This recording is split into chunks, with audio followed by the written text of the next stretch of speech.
Alright, what's up guys? So this is going to be probably one of my first serious Yu-Gi-Oh videos. It's really late, so I'm not really going to give any, um, I'm not really going to, show a camera of me or anything like that. I'm just going to quickly talk about some of the things I've heard about hand traps in Yu-Gi-Oh! And I just kind of want to explain kind of where I'm coming from when I look at Yu-Gi-Oh! Right now. So I'm in Diamond. I'm in Diamond 5 with True Draco and Zodiac. I've been pretty much playing those decks to get to top, to get all the way to Master. Unfortunately, I haven't made Master just yet because I play much lower tier decks. I don't play the meta, if you want to call it that. I am building a Labyrinth deck right now, and I want to start playing meta. But I just wanted to quickly talk about kind of some of the arguments for, there's some people unironically saying hand traps aren't healthy for the game. I think that there's only one hand trap that's an actual problem. You can make an argument maybe some of the Bistials should get hit. I think that maybe Magnum Nut should just be straight up banned. I think the fact that Magnum Nut searches a dragon is kind of dumb. And yes, Bistials are hand traps. But I just want to quickly I just want to quickly give you a good example of why hand traps should exist. So before, I forgot D-Shifter. But before, right? Before, right when tier limits were released, right? When tier limits were released, right? Tier limits was running amok. You had DD Crow and D-Shifter. So you had about 5 slots to deal with tier limit. And I guess you had Ghost Bell of the Haunted Mansion, but that's not as good because they get to keep the card in the graveyard, right? So they can recycle it later. Unlike, D-Shifter and Bistials and DD Crow just straight up banish it. I just want to tell you, tier limits they had less interaction before Bistials were released, right? I want you guys to very easily or understand this very well because this is important for you guys to grasp. Everyone who is arguing that hand traps are not healthy for the game and they're tired of getting Ash Blossomed, they're tired of getting Veilered, impermanenced, whatever, evenly matched. You guys need to understand the game would become more one-sided if these hand traps did not exist, right? There's a lot of people that are saying, I've seen, and I don't know if it's just newbies, but I've seen them in different chats. This one guy's chat, I was just looking at it, and they're making arguments against hand traps. They're one dude says you should have every hand trap should be limited to one. I'm gonna make 3 arguments for hand traps right now. The first argument I'm gonna make is hand traps clearly make more interaction between players. The more interaction you have between players in Yu-Gi-Oh, the more skill can be shown off. If there's no interaction, there's no skill being shown. The other player's just playing solitaire. They're literally just winning on their own, right? The second thing I'm going to say is that hand traps are all inherently a neg 1. There's only a few hand traps here that aren't neg 1s. This isn't a neg 1, and this isn't a neg 1, right? In order for evenly matched to resolve, you have to technically be able to get rid of more than one card, right? I guess rid of one card, but most of the time you're going to be getting rid of more than one. So most of the time you're not going to neg off this card. Same thing with Bistial Magma Nut, because Magma Nut it's not a neg 1. The monster actually gets summoned and it searches a card. So technically it's a +1, right? All these other cards are all neg 1s, except for imps, right? And the only reason I'm showing imps is because this is for the third reason. Hand traps have existed for years. Hand traps have existed since the beginning of time. Karibo is a good example. Karibo is the first original hand trap. During damage calculation, if your opponent's monster attacks, you can discard a card, you take no battle damage from that battle, right? So people aren't arguing that hand traps, being able to, the thing is, this is the truth. This is the truth about Yu-Gi-Oh! That people need to understand, right? People are not arguing about hand traps being broken. That's not what they're arguing about. They're not even arguing about the fact that they can't see the hand trap, because that would probably be the best argument you can make, is that I cannot see that you have a trap in your hand and you're stopping me. This hurts newer players.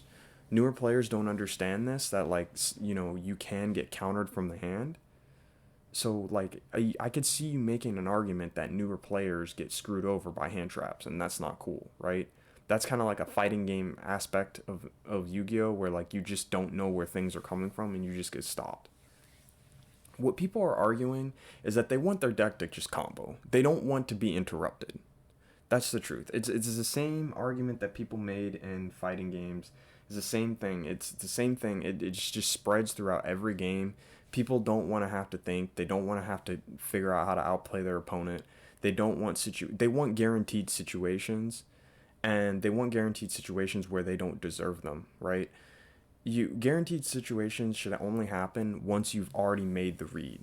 So for example, if I'm playing True Draco, because I've been playing True Draco lately to get to Diamond.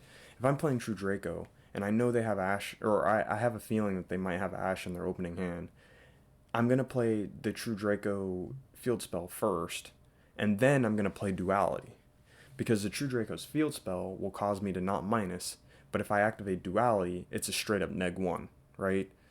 Now I might play it the other way around if I really really need I really really need the True Draco field spell to resolve.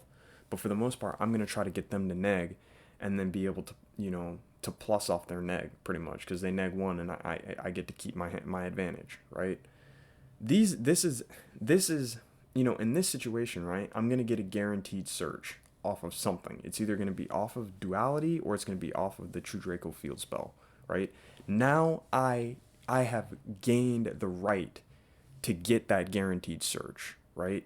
Because I have proven that I can outplay my opponent and bait out their Ash Blossom, right? Because they see shiny card, they press the button. This is what I want people to kind of understand.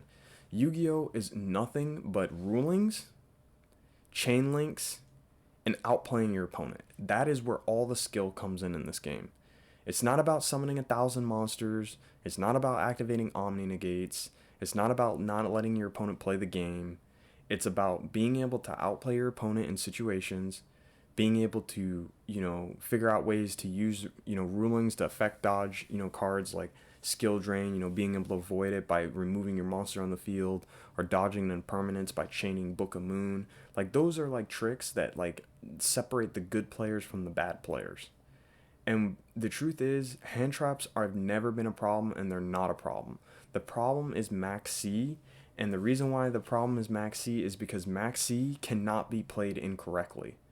It's one of the few cards in all of Yu-Gi-Oh that I can think of that it's almost impossible to play Max C wrong, right? Because you can just activate it, chain it to a special summon, and that's it. Or as soon as you feel like they're going to special summon, you activate it. And then your opponent just loses, because you're going to gain advantage off of every special summon they make. And they can't play around Max C. You cannot play around Max C. If I start special summoning, you can just activate Max C. I can't play around it. If I try to summon more monsters, you're going to plus. The game's over. Card advantage is all that matters in Yu-Gi-Oh! We're in Yu-Gi-Oh! Where cards are now one card combos. I cannot like, when someone Max C's me, I end my turn every time. I might do one special summon every once in a while if I feel like my board could get broken very easily. The people who are arguing for Max C kind of transition into this. You guys need to understand that you're arguing for Max C because you're assuming the Max C is in your hand. But if you're playing against someone going first, and you don't have a Max C in your hand, and they combo off, and then they have a Max C in their hand, and you have Call by the Grave, they go to activate Max C and they've got like 5 Omni Negates on the field, your Call by the Grave is not going to resolve. So now even if you have Dark Ruler no more, or something to break their board, you can't break their board anymore, because they can just negate your Call by the Grave and Max C will resolve, and any summon you make, they get the plus. So the game's over. And this is what I'm trying to explain to you. Like, I've been trying to explain this forever. Like, I have literally, like, in Master Duel, I have dropped every deck that loses to Max C. I just don't play them anymore. I don't play Rika. I don't play Burning Abyss. I mean, even though that deck's dead because of Bestials. I don't play Trap Tricks. Trap Tricks dies to Maxi. You can chain Maxi at a certain time, and Trap Tricks has to commit to their board, like especially first turn now, because the new support requires you special summon a lot. So like my whole point is like, I don't play these decks that lose to Maxi. That's why I've been playing True Draco. I play a little bit of Zodiac. Zodiac kind of loses to Maxi too. You can just activate it once the normal summon happens. It's a little bit harder to use Maxi to beat Zodiac, but still, like, it still hurts them, right? It's one of the main reasons I'm building Lab, because Lab plays around Maxi. You can just kind of stop special summoning and sit behind your traps, right? Depending on the Lab deck you're playing. But the whole point that I'm trying to make here is that hand traps is not the problem. Hand traps allow me to interact with my opponent on their first turn. If you want to get rid of hand traps, you are literally saying that you don't want your opponent to interact with you on your first turn. You want to be able to set up your board with Omni Negates, and your opponent can't do anything. Veiler is a balanced card. DD Crow is a balanced card. They're all inherently neg ones. You need to play around those cards. If you know those cards are coming, play around those cards. If you're playing Tier Limit and they don't drop D-Shift, if they drop D-Shifter, you're going to lose. But that's something you've got to just come to terms with. There's going to be certain cards that people drop on you and you lose. And when you're playing a Tier 0 deck, I think you deserve to lose to an occasional D-Shifter, because you've been winning 90% of your games if you're good at the game, right? So anyway, my whole point is, if you know a DD Crow is coming, or you know a Bestial is coming, prepare to play around that. Like, that's the thing. Like, these cards can be played around. Maxi cannot be played around them. Nibiru is another example. Nibiru can be played around. Ghost Bell can be played around. Red Reboot can be played around to a certain extent. And Permanence can be played around. And Evenly Matched the deck can be built to beat Evenly Matched. If you're playing a heavy trap deck, you need to play Solemn Judgment. If you're playing a deck that special summons a bunch of monsters, you need to summon an Omni Negate. Like, all these cards can all be played around. Like, if you're losing to hand traps, it's because you're bad. I'm sorry. It's because you're bad. Like, your deck needs to be well equipped for every hand trap except Maxi. Maxi is the only exception. Maxi, I get it if you lose a Maxi, because Maxi is, like, actually toxic. Like, that card is, like, really bad. Ghost Ogre is another one. I'm trying to grab all these. There's another one. I'm missing other ones. There's older hand traps, like, if you want to count Chaos Hunter, that's another one. You can technically count that because it summons itself. It's more like a floodgate, though. But yeah, like, all these cards are hand traps. Oh, Psyframe. There's a bunch of Psyframe ones that are hand traps. This is a hand trap. But, like, yeah, like, I guess you could argue Psyframe is also not a neg 1, it's a +1. But still, like, the whole point is most of these are going to be neg 1s. So if you're losing to them, it's because you're not good at the game. You've got to step your game up. You've got to figure out what you're doing wrong if you're playing the wrong deck. I was losing to Maxi left and right, so I dropped literally every deck I play. Like, the only decks I play that don't lose to Maxi now are like these decks are horrible for Maxi. Zodiac does well. Burning Abyss doesn't do well. Bestial Dragon Link does well. I play only decks that, even Heroes, like, I don't want to play that deck because it's going to lose to it. Runic Synchro, I don't want to play that deck because you're Synchro Summoning. That loses to Maxi. If you want to get good at Yu-Gi-Oh!, the first thing I've noticed, I'm not a pro, I'm not amazing, I'm not as good as I am in fighting games yet, at least when it comes to, like, playing against the top players. I'm still good at Yu-Gi-Oh!, but not against, like, the high ranks, right?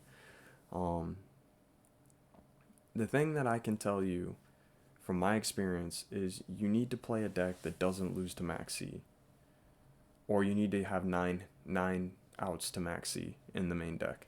And I don't think that's worth it. I think if you really want to be able to beat Maxi, your deck should just be able to beat it.